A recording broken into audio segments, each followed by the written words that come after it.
Hello and welcome back to the Client Code podcast. My name is Carol Kabale, and today we have Annalisa here. And you guys, I know, you're tired of me saying it, but you're actually not ready. This is the actual episode that you want to listen to. Forget about the rest. This is the one. I know you're tired. I know I say it every time, but I promise you, this is the episode you need to listen to. This is the one that's going to make the difference. But before we dive in, let me welcome Annalisa to the Client Code podcast.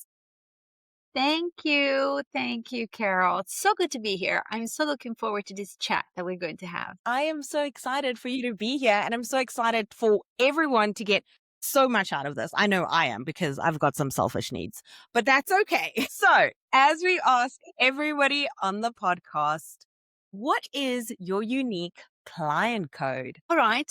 Well, I would say that the best way to describe it is that I help people work, get unstuck, and start flowing again in what they're supposed to be doing every day. Mind you, I work with solopreneurs or small business owners or team leaders. So it's very much in the context of every day showing up for your business.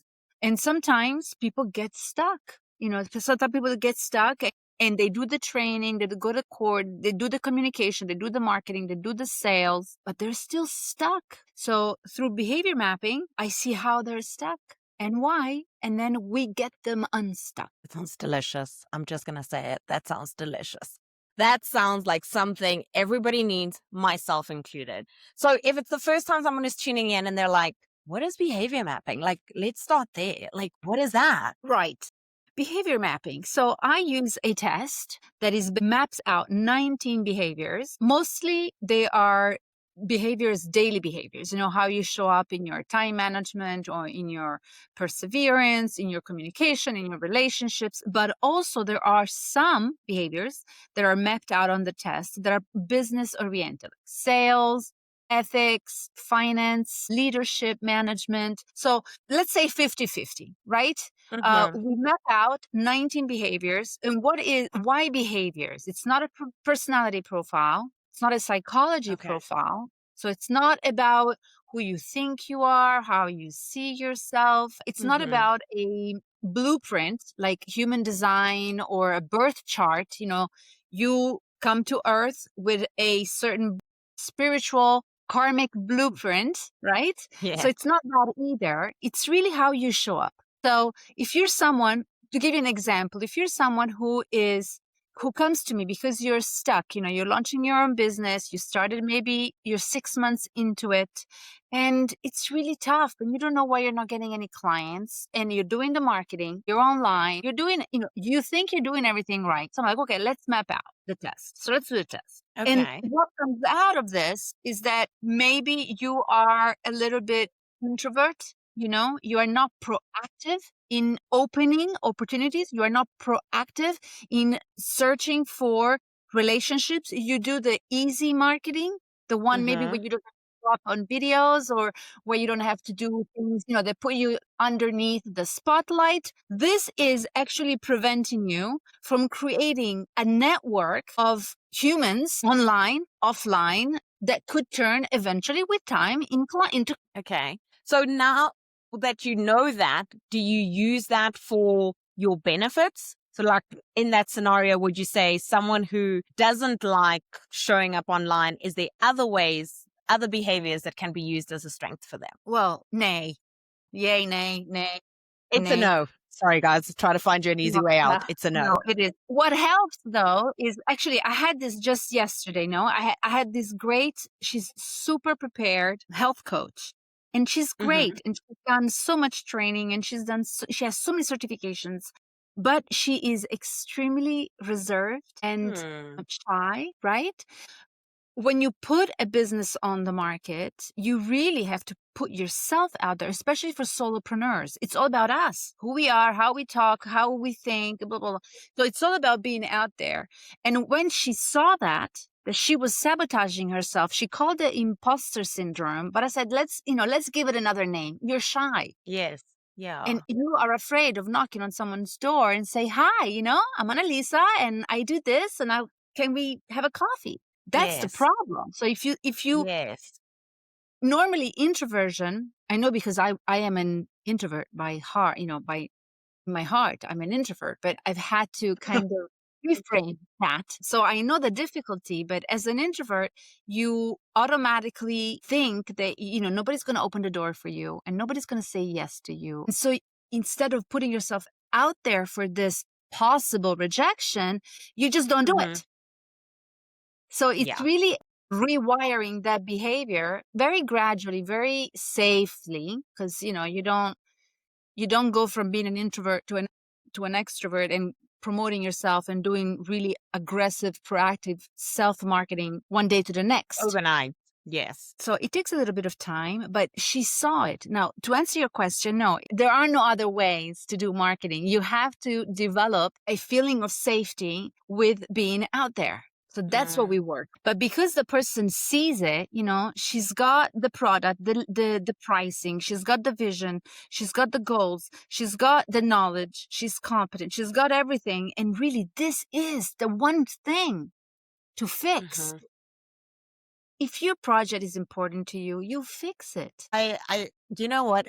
I love saying this to my husband all the time. And as you said, it just was popping in my head. Expensive is relative. It's relative. If something is important to you, you will go and get it. You will go and do it.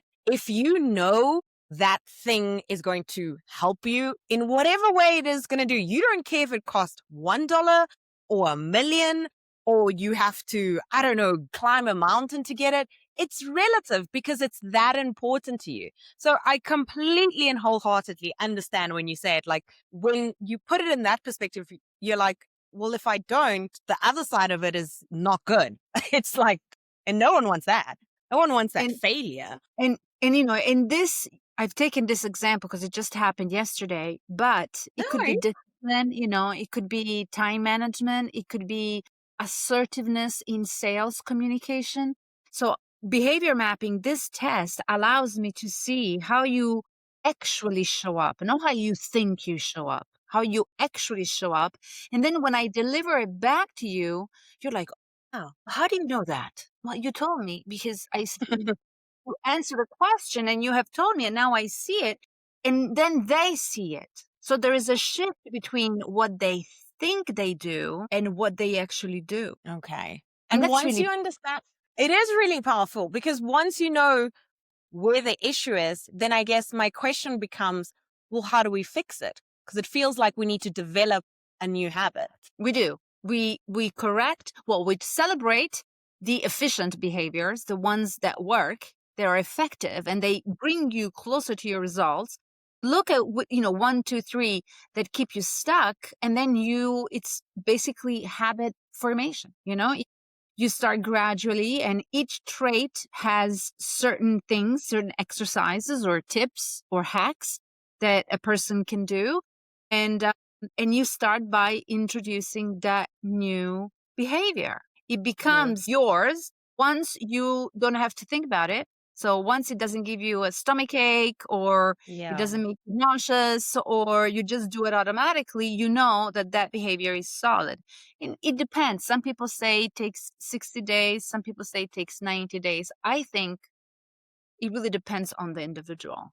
I've Mm. inserted new behaviors in 2 weeks. Okay. So Get a girl. you have like a goal. You have a goal. You have to change 2 things. And the first few days, I got my reminders on my phone and I got my post-its in the house. And then Yeah, afterward, it just kind of, it just sinks deeper and then it becomes you. So I think it really depends on the individual. It doesn't have to take 90 days. It can take much less. I It agree. also I think depends. sometimes so sorry, you go. No, no, it also depends on which behavior we are trying to rewrite. Some things are easier than others. What would you say is something common that most people or entrepreneurs that you work with really battle with in terms of behavior? Something that they maybe all seem to have in common and they don't want to admit. I would say let's group that amidst solopreneurs. So Okay, yes. let's take one category, right? Like solopreneurs. Let's narrow that down into female. We are Solopreneurs. women. So let's Yeah. just women solopreneurs, they usually have in common the assertiveness part of it.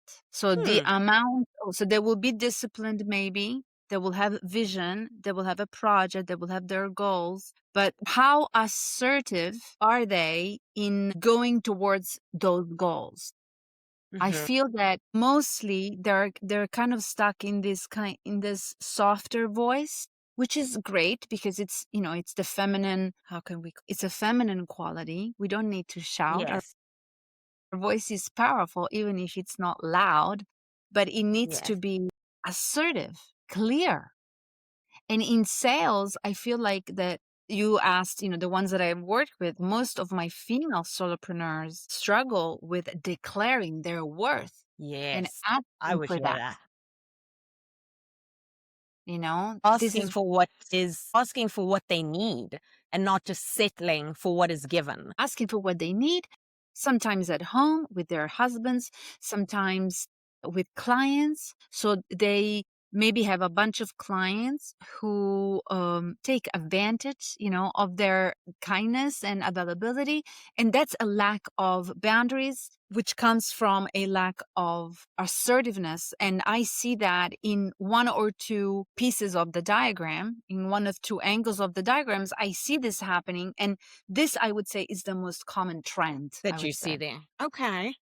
Well, I know I have also been, I put my hand up. I'm in that bucket too. I think when you start as You, an, you right? too. I mean, You I've just had, sometimes you go. no, but me too. I mean, this is, I think, a message that needs to be very clearly sent out is Mhm. it's very common. The point is we need to see it. And if we do have a project and we do have a vision and we do have a calling, a value to give to the market, then we just simply need to bring our attention and fix it. I agree. I wholeheartedly agree. And I think the more we step into that, the more we will be living in our purpose and the more that it will feel natural. Like something we've always done before. Like, of course, like breathing. We don't even think about it anymore. We just sort of do it. So I think the more we practice something, the more it will just feel like, okay, I did that. And it was scary, but it was fine. It was fine. But I'm still I standing survived. and I'm still here. I'm still breathing. And because I did something scary, because I did something I didn't know I knew how to do, because I was scared, because I pushed through this fear, here I am on the other side of it. I'm still breathing. I'm still standing. And frankly, what has happened to me, maybe to you, Carol, as well, is when we have gone through that fear of doing something that, oh God, I don't think I can do this. You come out on the other side and you are just, you're standing taller and you're breathing better. And I mean, it just awakens an inner resource that gives you so much power. But it starts with walking into that which scares you. Yeah. I always find that it's always I think this is a Nelson Mandela saying. I could be wrong, but I think it's always difficult until it's done or something like that. And that is exactly how I often feel, especially in business, especially when I was just starting out as solopreneur, because it's difficult. Then you do it and you're just like, yes, I did it. And there's a joy that you feel and you want to share and you want more of it. And it's addicting in a great way. It's like, yes, you want to celebrate. And So good. it feeds into your self-reliance, into your self-motivation, into your self-assurance. Like it is so powerful. So yeah, I would say that that is one common trend, but like everything else is fixable. The Yes. magical thing about working with behaviors is that behaviors, actions are mechanical, right? Like you wake up in the morning and you do certain things. And that is Hmm. a mechanical, automatic routine. So if Yes. you notice that one routine pertaining to your finances, pertaining to your sales, pertaining to your communication, to whatever, is not functional anymore, just rewrite the mechanics. That is so powerful what you've just said there. Like, I just want to repeat it because the aha that went in my head is like, you have choice. You get to choose if something is not working for you. You get to choose and make it better. And I'm like, yes, please sign me up. Tell me more. Yes. And, I obviously behavior mapping. So the work that I do doesn't go into the Mhm. trauma. Let's go back to the girl from yesterday. She's an introvert today. So she's not proactive in self promotion and in seeking opportunities. Okay. Why? Mhm. Behavior mapping doesn't go into the why, because the why takes you into maybe an adolescent trauma or a childhood trauma. At some point in your life, you learned that people couldn't be trusted and that you needed to close off Yes. because you would get betrayed, rejected, whatever. Now, behavior mapping obviously doesn't go into that. I gave her this exercise, which I'm happy to share online. So if any introvert listens, Yes. then they can test it out. For 30 days, she is to go up to 3 complete strangers, supermarket, coffee shop, library, wherever she is, 3 strangers a day for 30 days. And she has to start up a conversation and learn 3 things about these 3 strangers. She almost fainted online yesterday when I told her. Secretly fainting. I'm like, no, I don't want to But do that.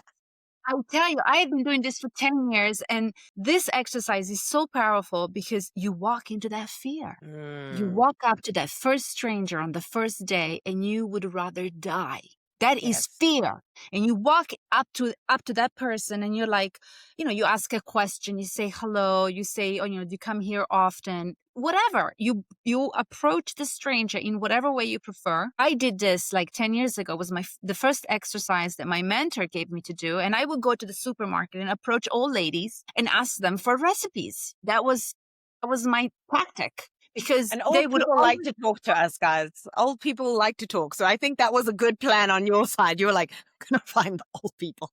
I'll They also find the like, old you're like, lady at the vegetable stand and I'll ask her for a recipe. And all of a sudden I'm discovering all these things about her and it's super easy. And slowly that gave me the strength to go up to, men and older men or, kind of like branch out in my yes. extroversion. But 30 days and you do this and I swear at the end of it, you are a different human being. Have you fixed the trauma? No.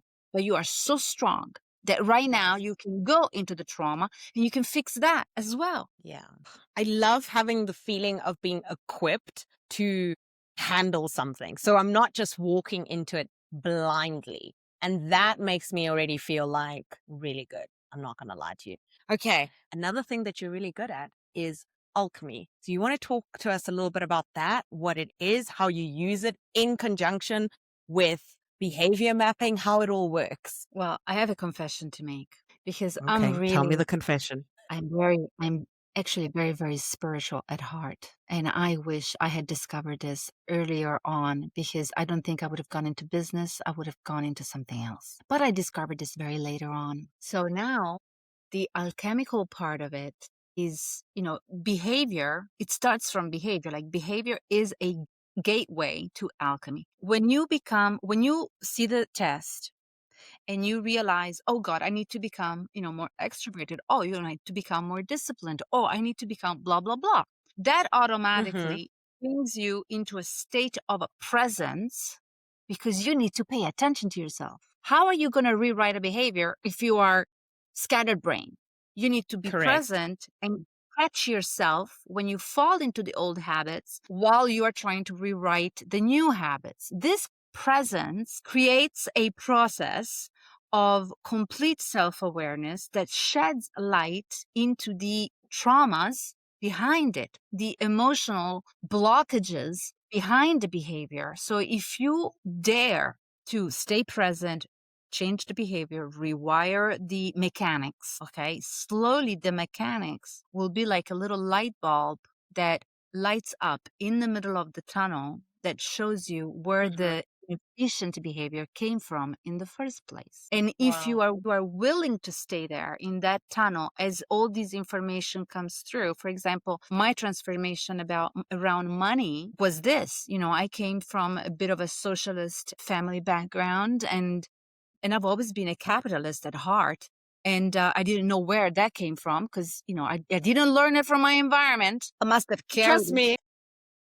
I must have carried it from a past life. But money had all these connotations around it because that's what I had heard. And I really needed and that's what I did. I started taking care of my finances in a different way. As I learned these new behaviors, I started actually caring for money. Not in a attachy kind of clingy way, but in a, wow, it is really great to take care of this part of my life. And then that shed light on a bunch of beliefs, a bunch of imprinting, a bunch of things that weren't mine. Memories came back when I was a little girl and my parents would talk about money around me.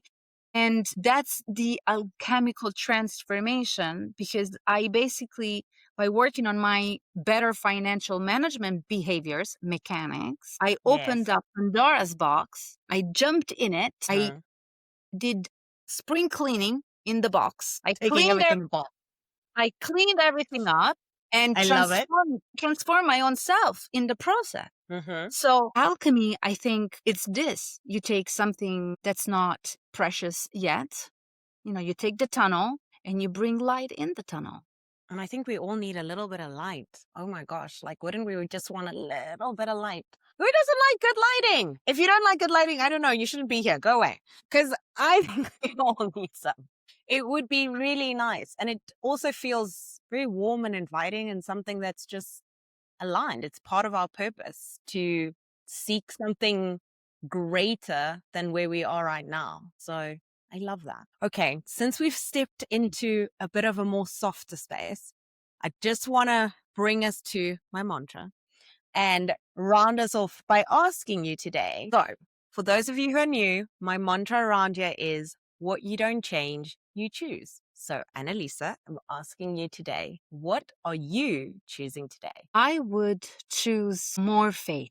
I mean, that's always, if you ask me, what do you need to fix today in your life? I need to have more faith, like real faith, like the kind of faith that you step off of a cliff knowing that you will be held, not by something you see, not by something you have built, but something that is there to hold you. And I know it doesn't make sense probably to a lot of people, but that's really what I would choose. I would choose more faith. Every day I choose to work on and have more faith. As you're saying it, the goosebumps are coming back. When I'm just going to tell the listeners, when we had our conversation, you said something very similar. And I just said, this is for me. I needed to hear that today. I think faith comes in so many different ways. I think we always need it. And the way you described it, you can only describe it like that once you've felt it, once you've been in that situation where you've let go and something greater than you has caught you, because they're always there. So I'm thankful for faith too. So I love that. Okay, guys, what a great time. Woo, let me shake it off. That's so good. Okay, so where can the people find you, Annalisa? Tell them where they can find you. What are you up to? Tell us all the details. I would invite all those who listen to connect on LinkedIn, because that's my most preferred place to be. And it's also the one that I care for personally.